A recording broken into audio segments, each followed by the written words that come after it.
Hey guys, welcome back to Ratna lifestyle. இன்றைக்கி என்ன video பார்க்க போகிறீங்கன்னா, பிரண்டையை வச்சு ஒரு நல்ல இட்லி பொடி தான் நம்ம வீட்டில் செய்ய போகிறோம். அது எப்படி செய்யலாம்னு சொல்லி வீடியோக்குள்ளே போய் பார்க்கலாம். வீடியோக்குள்ளே போய் பார்க்கறதுக்கு முன்னாடி என் சேனல் லைக் பண்ணுங்கள், ஷேர் பண்ணுங்கள், கமெண்ட் பண்ணுங்கள், சப்ஸ்கிரைப் பண்ணுங்கள், பெல் ஐக்கானை கிளிக் பண்ணுங்கள். அப்போ தான் நான் வீடியோ போடுறது நோட்டிஃபிகேஷன் உங்களுக்கு வரும். வாங்க ஃப்ரெண்ட்ஸ், இப்போ வீடியோக்குள்ளே போகலாம்.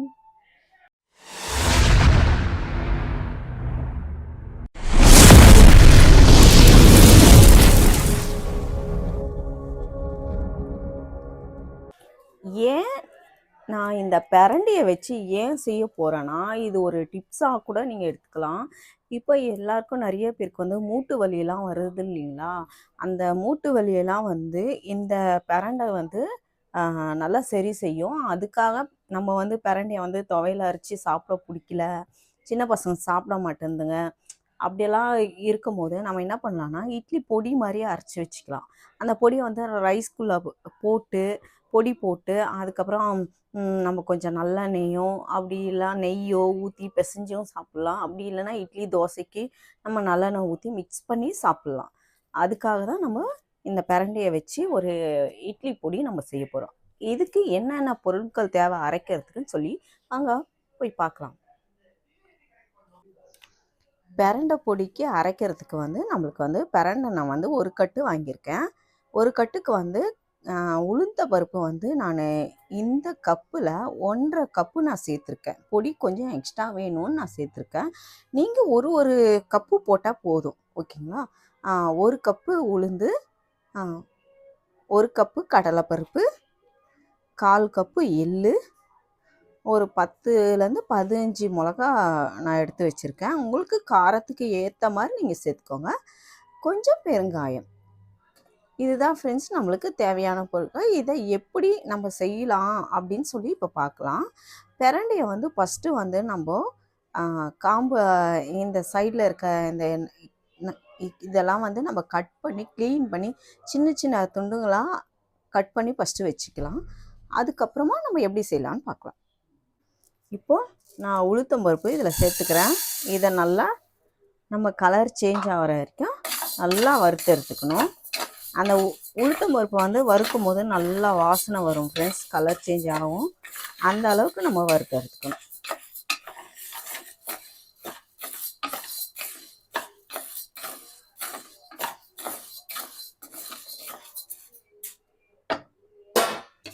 உளுந்து பாருங்கள் கொஞ்சம் நல்லா கலர் சேஞ்ச் ஆயிடுச்சு. இப்போது நல்லா வறுபட்டுருச்சு. நம்ம இதை பிளேட்டுக்கு மாற்றிக்கலாம். மாற்றிட்டு கடலைப்பருப்பை சேர்த்துக்கலாம். இப்போ கடலைப்பருப்பை சேர்த்துக்கிறேன். இதையும் அது மாதிரி நல்லா வறுத்து எடுத்துக்கலாம். ரொம்ப தீய விடாமல் நல்லா வறுக்கணும்.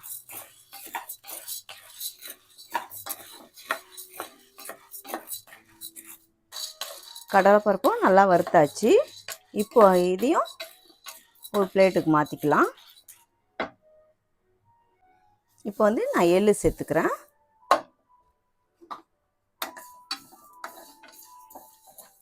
எள்ளையும் நல்லா நம்ம வறுத்து எடுத்துக்கலாம்.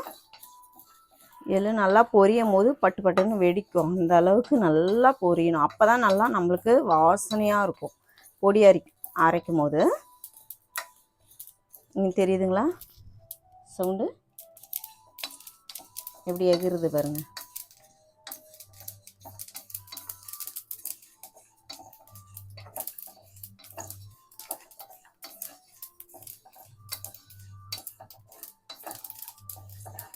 இப்போ நம்ம எள்ளை எடுத்துடலாம். இப்போ நான் காஞ்ச மிளகா சேர்த்துக்கிறேன். நான் சின்னதாக கொஞ்சம் இருக்கிறதுனால ஒரு 10லேருந்து 15க்கு மேலே நான் சேர்த்துருக்கேன்.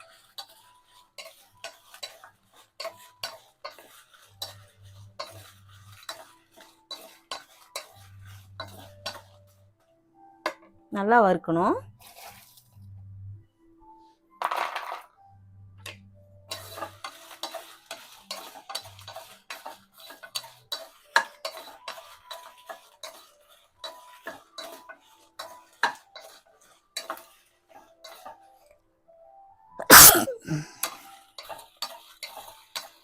இது கூடயே நான் கொஞ்சம் பூண்டு சேர்த்துக்கிறேன். இப்போ நெடி மிளகா போட்டோடனே பூண்டையும் கொஞ்சம் நல்லா வறுத்துக்கோங்க. சிம்மில் வச்சுக்கலாம். இப்போ இதுவும் நல்லா வறுத்தாச்சு. இப்போ இதையும் மாற்றிக்கலாம். இப்போ கருவேப்பிலை நான் ஒரு கொஞ்சம் கைப்பிடி சேர்த்து எடுத்து வச்சுருக்கேன். அதையும் நான் இது கூட சேர்த்துட்டு இதையும் நல்லா வறுத்துக்கலாம்.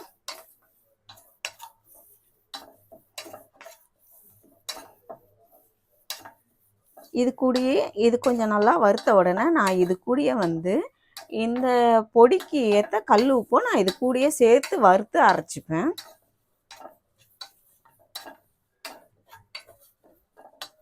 கருவேப்பிலை நல்லா வதங்கணும். அப்போ நம்ம ஆற வைக்கும் போது நல்லா மொறு மொறுன்னு அதோடு சேர்த்து நல்லா பவுட்ரு ஆகணும். ஈரமாக இருக்கக்கூடாது.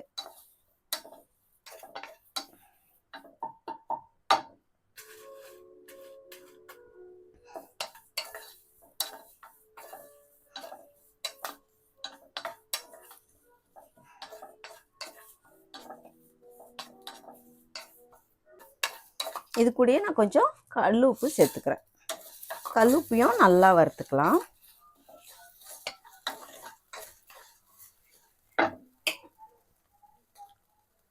கல் உப்பு கூட பெருங்காயத்தூள் கொஞ்சம் சேர்த்துக்கிறேன்.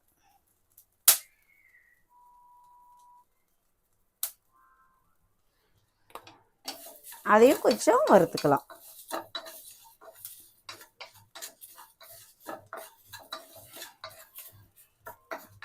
அவ்வளோதான். இதையும் பிளேட்டுக்கு மாற்றிக்கலாம். இப்போது இந்த பிரண்டையை இதுக்குள்ளே சேர்த்துக்கிறேன்.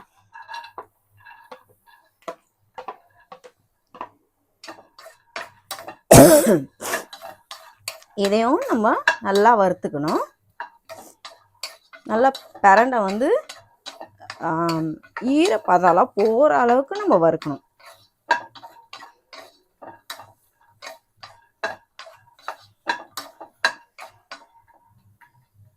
அந்த அளவுக்கு நல்லா வறுத்து எடுத்துக்கணும். இப்போது பிரண்டையும் நம்ம நல்லா வறுத்தாச்சு. நல்லா கலர் சேஞ்ச் ஆகிடுச்சு. உங்களுக்கு தெரியுதுங்களா? ஃபஸ்ட்டு வந்து நல்லா க்ரீனிஷாக இருந்துச்சு. இப்போ கொஞ்சம் ப்ரௌன் கலரில் நல்லா சேஞ்ச் ஆகிருக்கு. தெரியுதுங்களா? இப்போ இந்த ஸ்டேஜில் நம்ம வந்து ஸ்டவ் ஆஃப் பண்ணிவிட்டு இதை நல்லா ஆற விடணும். ஆறின பிறகு ரெண்டுத்தையும் நல்லா பவுட்ரு பண்ணி நம்ம எடுத்து வச்சுக்கலாம்.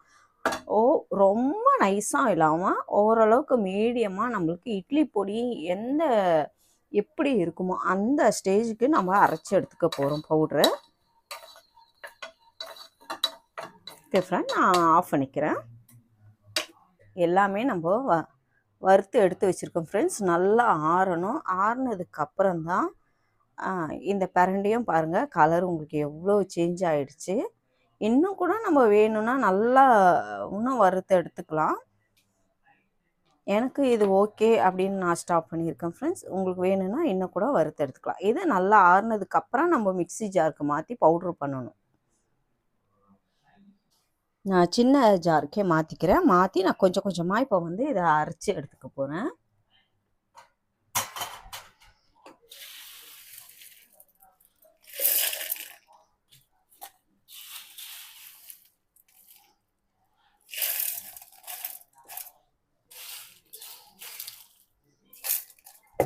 இப்போ இதை நான் கொஞ்சம் கொஞ்சமாக ஜாரில் போட்டு இதை அரைச்சி எடுத்துக்க.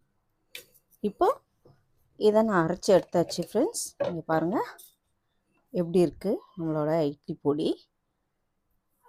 இப்போ இதை ஒரு பாத்திரத்துக்கு மாற்றி வச்சுக்கிறேன்.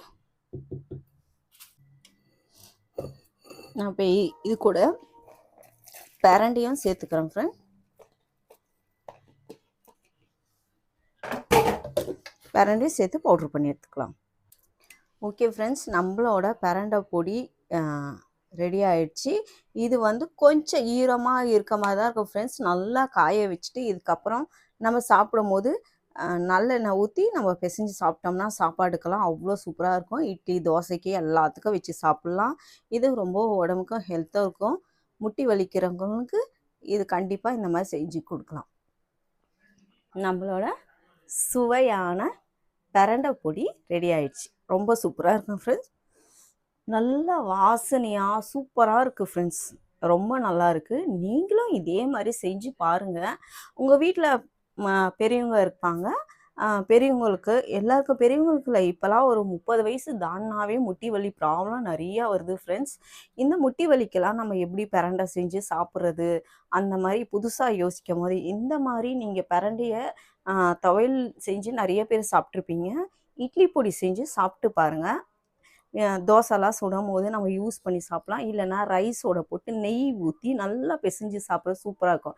சப்போஸ் நெய்யிலையோ நல்லெண்ணெய் ஊற்றி கூட நம்ம சாப்பிடலாம். ரொம்ப நல்லாயிருக்கும். ஓகே ஃப்ரெண்ட்ஸ், நீங்களும் இந்த வீடியோ உங்களுக்கும் ரொம்ப பிடிச்சிருக்கோன்னு நினைக்கிறேன். உங்களுக்கும் பிடிச்சிருந்துச்சுன்னா லைக் அண்ட் ஷேர் பண்ணுங்கள். நாளைக்கு ஒரு புது வீடியோவோட உங்களை சந்திக்கிறேன். Okay, bye friends.